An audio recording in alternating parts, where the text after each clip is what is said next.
தலைவரே, நீர் முன்பந்தியில நிக்கலாம். எதுக்கு திறக்க ஒளிஞ்சு நிக்கிறீரு?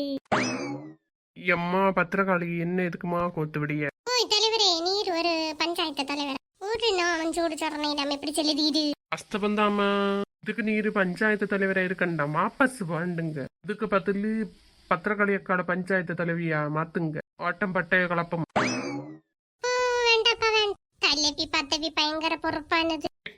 அது இருந்து பார்த்தாதானே தெரியும். முதல்வன் படத்துல ஒரு நாள் முதலமைச்சர் ஆன மாதிரி நீங்க அட்லீஸ்ட் ஒரு வாரம் தலைவியா இருங்க.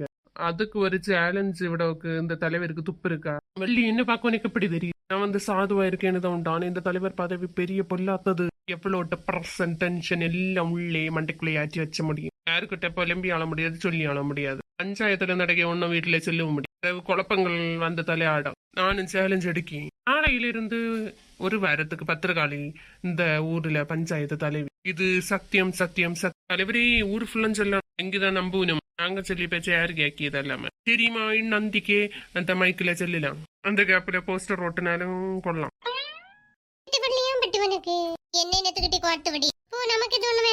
சபதம் விட்டது சபதம் தான். சரி பின்ன இப்ப அந்த காரியத்தை பாப்போம். அடுத்ததை யோசிக்கலாம் பத்திரகாளி அக்கா. பாதவத்திய நம்மள நிம்மதியா வாழ விட மாட்டாள் வேணல தோணுது. லட்சுமி இங்க வா. வீட்டுல இருக்குதியோ இல்லையா? ஆரம்பிட்டேன்.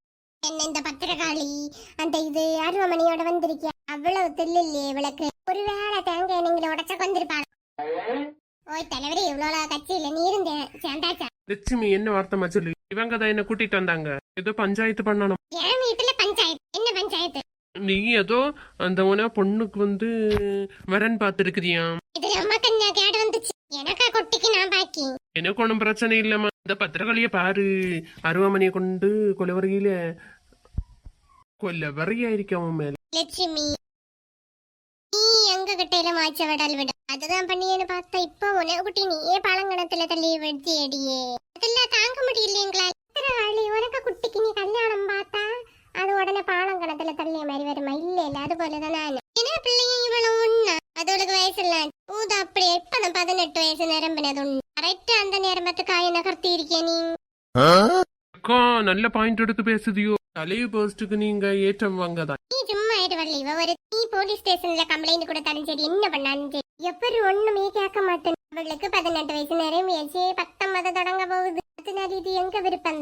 பிள்ளைக்கு விருப்பம் உண்டாது சொல்லுவேன். ஆனா அது என்ன தெரியும்? அதே ஒரு விளையாட்டு தானே பிள்ளை. அதுவும் நிறைய பிள்ளைகளை பத்து வச்சிருப்பி. சரி உனக்கு கடமை தீக்கணும் ஏதாச்சும் நினைச்சல். இது ஒண்ணு கண்ணே கண்ணு பத்தி வச்சோண்டு பணச்சாக்கு வரவு வந்த உடனே கட்டி கொடுக்கவா போற? பத்திரகாளி ஒரு மாதிரி டைப்பா பேசின இதெல்லாம் இந்த லட்சுமி எட்டாகாதுமா. தலைவர் நிக்காருன்னு வாய்க்கு இல்ல. நான் இப்ப 2 ஆகிடும். இன்னத்த 2 ஆகும். உனக்கு இந்த வீடு அம்மா போத்த அவன்கிட்ட நான் பேசல குந்திண்டுது. அதுல லட்சுமி சின்ன பேச்சுக்காள் இல்லைன்னா நாரா பஞ்சாயத்து முன்னாடி குடிவே. காரணம் பஞ்சாயத்து தலைவர் சேலஞ்சு விட்டுருக்காரு. நாளை தொட்டு பத்திரகாளி அக்கா தான் ஒரு வாரத்துக்கு பஞ்சாயத்து தலைவர். எம்மா வள்ளி நானே அம்மா சேலஞ்சு போட்டேன். நான் ஜவனியான்னு இருந்தேன். நீல இடையில வந்த கொள்ள ஆளு எப்படி பஞ்சாயத்து விட்டதுதான். ஒத்தி கொத்தி பாக்கலாம். தலைவரே இந்த தலைவர் பஸ்க்கு நான் இருக்கண்டானு அதுல எனக்கு தால்பிரியமே.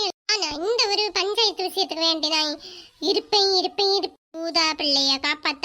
ஊதா பிள்ளை இப்ப என்ன கணத்துல விழுந்து போச்சு காப்பாத்தாக்கு. சொந்த ரத்தத்தை இப்படியா சொல்லியா லட்சுமி?